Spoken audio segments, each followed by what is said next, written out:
I've held this horrible truth buried deep within my heart for so long now, and it's been eating away at me from the inside, this cancer gnawing at the edge of my sanity. I have crabs. There, I said it. It feels so good to finally get off my chest. We're playing as the Pirates of Sartosa today on SFO Grimhammer in a free-for-all with Aranessa Saltspite and some juicy crab people. But the Bray herds of the Corruptor have shown up with some butter sauce. They're ready for some crab meat, and so too have the Technox Warlocks of Clan Rictus, firing handheld rocket platforms that can obliterate entire columns of densely packed infantry. An A-bomb has hit the field as well, terrifying as ever, alongside the hordes of the Under Empire, and Grimgor Ironhide, juggernaut of the Badlands, a force to be reckoned with in SFO. He is a monster and almost as big as a troll, so with Gitsnik, he will be carving through the Thagaraki and whatever else gets in his way. Only fitting for the greenest and meanest war boss to ever live. So, Pirates of Sartosa, a little bit different in SFO Grimhammer. We have some pirate mercenaries that kind of function as mid-tier infantry who must have been watching some old school COD 4 montages because they can run forwards, backwards, and do 360 no-scopes all while firing their pistols. So a lot of mobility there for an infantry unit, and crabs are going to be the focus of this build. I realized going back through my catalog of videos, since the launch of the Vampire Coast DLC in November, I really haven't done many videos, if any, that have focused on Prometheans or Leviathans, so I wanted to do that. For the Beastmen, Korok's Manrippers, as well as a lot of elite tier halberds now, have a mechanic called Cavalry Bane that severely cripples the mobility of enemy cav when they're trying to disengage from a fight. And Slaangors, of course, those fast, really hard-hitting, armor-piercing troops for the Beastmen that will be dedicated to the Dark Prince. Now for the Greenskins, a Orc Shaman with Foot of Gork, a lot of Orc boys, and take a look at the Immortals. Grimgor's boys, they've come all the way from the Darklands, and they were part of that initial rebellion, and alongside Grimgor Ironhide, well, they've got the Wa. That ability can give them some pretty crazy melee stats. They're armor-piercing, elite tier. You can only bring one of them. They are a special unit for the Greenskins, and they are pretty powerful. Not going to be easy to take down. They can carve through hordes of Skaven, and a colossal squig. The thing is a monster. I wish, of course, that we could change the model a bit more and just a blown up squig right now, but got a couple cool abilities. Squigs go wild, and Puff Spores gives melee defense in an AoE. So, Greenskins got a pretty powerful Wa and a lot of vanguarded stuff in the forest to the east. We've got some goblins and some death creepers hiding up there, ready to charge downhill. And for the Skaven, pretty interesting build as well. A lot of meat shields, as you might expect. Storm Vermin, 2 Technox Warlocks, so 2 of those weapon teams from Clan Scryer, not just one. Tretch Craventail, moving up north with some Gutter Runners, and 2 Doom Wheels. Never enough Doom Wheels. So, cool thing about this is the Skaven have a lot of very powerful single entities, which can be a bit of a double-edged sword. One, they can carry battles for you and do tons of damage, especially in a mod like Grimhammer. Problem with it is that they sometimes feed a lot of points as well. And they're getting very aggressive early on, already taking a volley of carronade shots to the face and unleashing Warp Lightning into the pirate mercenaries. But a big rotting crab will be there to greet them, and they're probably just going to say, I don't really feel like sticking around in this situation, because they don't. There's a lot of stuff that is sitting right there, ready to blow them into Kingdom Come should they push any further. But as the game started, I noticed everyone wanted to avoid me, and so as the Beastmen turn their flank, the carronade can probably get some shots into there, and that will be pretty juicy indeed, and they're going to have to rethink their strategy here, because this is exactly what you don't want to do in a free-for-all, is let the guy with all the cannons sit back and just rack up a ton of points without putting any of his stuff into melee. So those Bestigors are going to start getting shredded by carronade volleys, and because their flank is turned, it'll do even more damage. Some really nice value out of those cannons early on, and Korok's Manrippers even taking a couple shots there as well. So Harpies are going to notice it, and they're going to close in for the kill, try to shut down those artillery early on, but pretty soon the Beastmen are going to say, hey, this is probably not the right call, let's go back and fight the Pirates of Sartosa, because the Skaven didn't want to deal with me either, because they had to cross a river under withering salvos of gunpowder volleys and a bunch of cannon fire as well. So a couple more shots from those cannons will come in, and my god, that did a lot of damage. It just kind of continued rippling through their formation. They're down to almost half HP at this point. Harpies are going to go in. Edit is controlling the Beastmen. Dark Arrow is controlling the Greenskins, and Cruzanob is controlling the Skaven. So that Harpy attack is a little bit YOLO, but it's honestly not the worst idea. If you look where the Beastmen are right now, they're incredibly blobbed up in that choke point. A couple more volleys from those cannons could rack up so many kills. And so blocking those shots for now, not the worst idea. And a bunch of Slaangor that were Vanguard deployed behind the Greenskin line are now coming back across the river to fight me. So, Technox Warlocks unleashing rockets into destroyers of the Drakwold who are trying to flank around, maybe get into some juicy targets in the back lines. But here in the center, it's a Hell Pit Abomination tanking everything. And 2 Doom Wheels in there too. And I guess they found that Vanguard wing because there is a lot of killing going on in the woods. Warp Lightning about to drop down on those Greenskin heads and doing a ton of damage. Boar Boys charging forward as well, and Technox Warlocks, those mortars, those grenades, those rockets, just blasting through the forest canopy and straight into those archers and skirmishers in the rear. So the Beastmen are coming at me hard and fast now. I mean, it's a little bit slow on the uptake, obviously, because their initial plan was to maybe catch the Greenskin and Skaven unawares, but they realized if those cannons kept firing, I mean, it'd just be a ton of points going my way for free. So he's going to go into melee, and they're still kind of blobbed up, but carronades are not really that great against big groups of infantry. There is actually a grape shot variation that is incredible in this kind of situation, but I didn't bring it. Purple Son of Zeri is going to go down on the cannon. Interesting move, but you've got a big Winds of Magic pool to work with an SFO, and it's going to work. I mean, it's going to completely jib that artillery crew and force them off the guns, although I believe they just fired again, so maybe didn't completely do that. But the blunderbuss is on those Lamprey's Revenge, and the Rotting Prometheans unleashing into the center of the Beastmen line, and they're going to get into melee. So this is a lot of melee troops to deal with. Rotting Leviathans and the Prometheans will have their hands full dealing with all these armor-piercing troops, and the crab is getting in there now. Walk like crab, talk like people, and it's going to rip through these Ungor spearmen, no problem. They just don't have the DPS to deal with that kind of armor. And my god, look at that thing just send the Ungors flying, carving a path right through the center of the Beastmen line, and already they are terror routed. So initially, things going pretty damn well for me. I'm in 3rd place, not a big deal. I seem to be winning my engagement, and whoever wins that 1v1 is going to be in a good situation to deal with what remains of the rest of the army. Grimgor Ironhide with Gitsnik in the middle of the Thagoraki line, and that guy, he's like 3 times the size of any of those Skaven, even those big, tall, sturdy Clan Rictus Stormvermin. Grimgor just feels more Grimgory in SFO. He feels more like that elite, top-tier melee monster that he should be, that he doesn't really truly feel like in vanilla. So Technox Warlocks, Michael Baying the crap out of those Air Boys who are getting exploded left, right, and center, and the Hell Pit Abomination at half HP has made it all the way into the Black Orcs and the Death Creepers. And I mean, with that regen and those stats, which are quite a bit more impressive in SFO than they are in vanilla, we'll be able to take that engagement out for quite a long time. Brace Shaman moving around, casting some spells, and Chaos Spawn summoned by Morgur, making a mess of things in the center.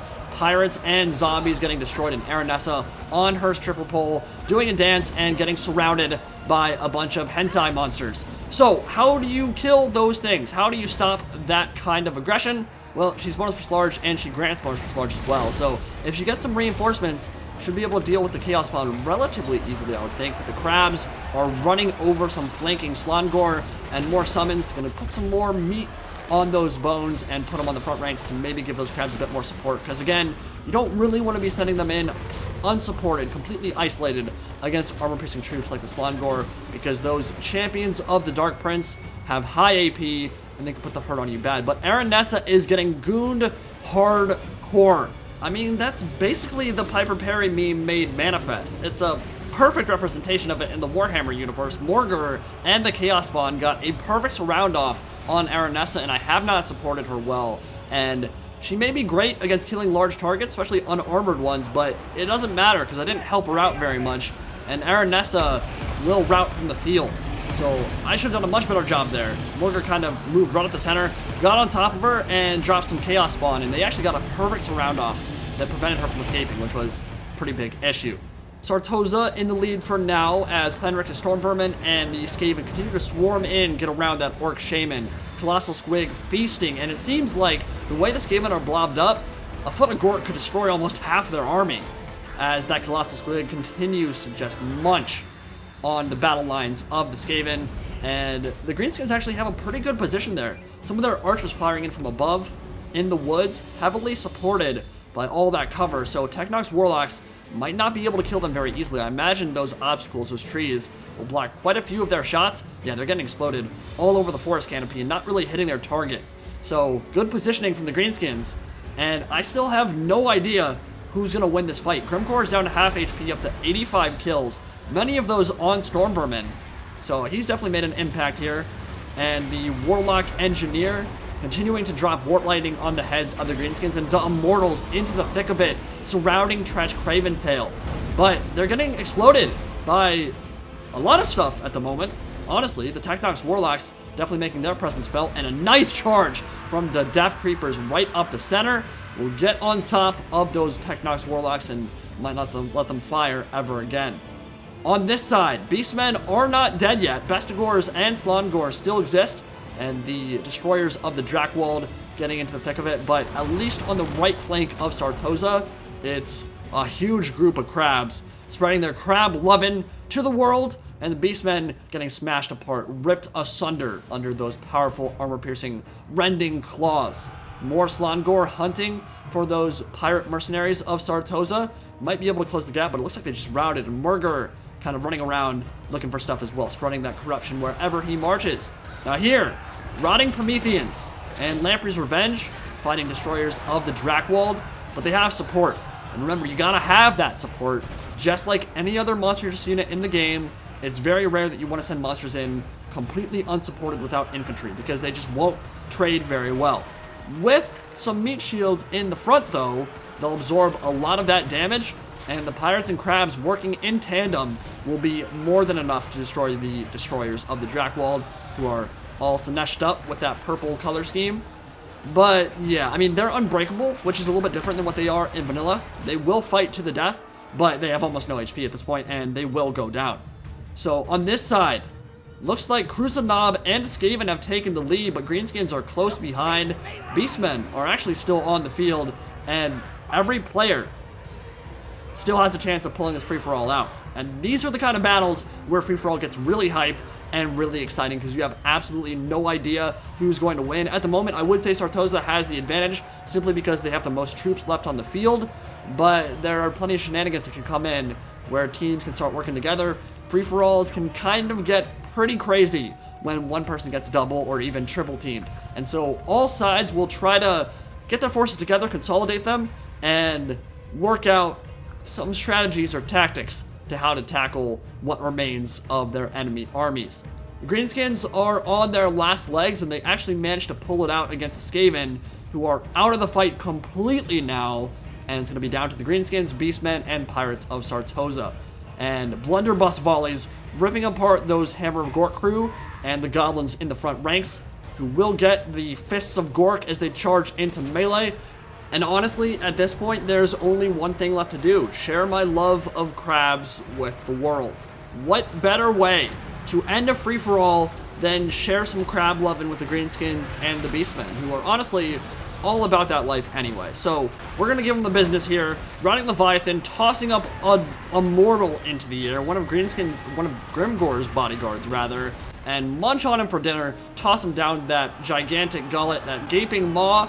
And as the Beastmen come in from behind, they were hiding in the woods for a while there. They wanted to get a rear charge in, and they're going to be able to, but we don't have much infantry left. It's mostly just the crabs, and the crabs are tanking everything. They're being supported by Invocation. The heck, AoE heals are, as you might imagine, pretty good with a bunch of high armor crabs, and the Rotting Leviathans are just going to town, surrounded by enemies, but there really aren't anything on top of them that are hard counters. Bestigors and Slaangor are certainly not bad, but those are troops that definitely want to have monstrous backup. They can't just go in and kill a Rotting Leviathan by themselves very easily. They want to have help from Minotaurs or something that is a large target that can pin them in place, because otherwise you can cycle charge, you can pull away, you can heal them up, and they just don't quite have the DPS to burst them down. So arrow fire, armor piercing arrow fire from armor sundering, like the Rusty Airs, for example, would have been super beneficial at this point. And Grimgor, he can do a lot for you. Certainly one of those dudes that can get in there, and if he got on top of Rotting Leviathan and had some help, could easily take one down, but at this point, he's already taken so much damage against the Skaven, and he's completely surrounded that there's really no way either the Beastmen or the Greenskins will be able to stop the march of the crabs. And I felt so relieved to finally be able to tell you guys the crab issues I've been having, and to unleash my crabs upon the world was a very satisfying way to play a free-for-all on SFO Grimhammer. So I think that there were a few mistakes well, I say mistakes, you don't know what your opponent's going to bring, right? This wasn't a traditional Vampire Coast build in any way, shape, or form. Certainly, you're not going to be expecting to see 2 Rotting Leviathans and that many crabs on the field. And as Grimgor routes, I think that the Beastmen would have benefited from having some Minotaurs. But the problem with those guys is that they can get sniped out by a gunline build pretty easily. A bunch of cannons, too. So they would have been great for taking down Rotting Leviathans and Rotting Prometheans, because they can pin them in place, use those huge 2-handed axes and that Mark the Corn to side them up nicely. But he didn't have any there, and the Slaangor, while being great for getting into an opponent's back line and cracking open cavalry and that kind of thing, they aren't true monster killers through and through. So I think that some big targets would have been beneficial for the Beastmen there, and of course, going for me directly, right away, instead of trying to cross that choke point, would have also helped edit out quite a bit, because he took quite a lot of fire on his Beastmen, on his Bestigors especially, lost a lot of value early on, just from all that artillery fire when he was thinking about going, hey, maybe I should go kill the Greenskins and the Skaven. So Black Orcs running. Dark Arrow played very well, ended up beating the Skaven and Kruzanob, but, well, I say that, but Kruzanob actually had more points after their 1v1, but Dark Arrow survived that fight, came out of it, and he's in second place. Kruzanob can no longer get any points because all his stuff is gone. The Beastmen will come in fourth, and the Pirates of Sartosa will take it with a crab build that you might expect to see at a restaurant like Red Lobster. Maybe get some Cheddar Bay biscuits in there, get some butter sauce, get some Merlot, some white wine, and make a beautiful little evening of it. Really fun army comp there, and 10 out of 10 would crab again. So, 20,000 points for Sartosa. I mean, you can see the crabs just made... they murdered things. They dominated in so many facets of that battle. Rotting Prometheans and Leviathans were on Fleekazoid that entire game. Cannons got a ton of kills on Bestigor, so certainly carried their weight as well. The mainline infantry, of course, wasn't going to be amazing, but they didn't need to be. They just needed to meat shield and allow my crabs to carry the day. Grimgor kicked ass, 120 kills against high-value stuff. Storm Vermin and the like. Colossal Squig, 80. Demortals and Black Orcs both got a ton of kills as well. Hammer of Gork, 239. And then for the Skaven, Hellpit, A-Bomb didn't do too bad. Doomwheels got in there. Both got 74, 75 kills respectively. Warlock Engineer dropping some nice Warp Lightnings. And the Storm Vermin had a bit of a rough go of it, but they had to go up against some pretty monstrous stuff, so that's not surprising. For the Beastmen, Slaangor were late to the party because they were Vanguard deployed to kill the Greenskins, and they had to come all the way back, but they definitely did a lot of killing. Harpies went in there to shut down the cannons, and Korok's Man Rippers couldn't quite get on the targets they wanted to. Morgur and the Chaos Spawn surrounded Aranessa and eliminated her early, and that was pretty brutal. But overall, really fun free-for-all, and SFO Grimhammer, as always, just a blast to play. Thank you all for watching, and those who played with me as well. Really fun game, and I'll see you next time. Indie Pride, signing out for now.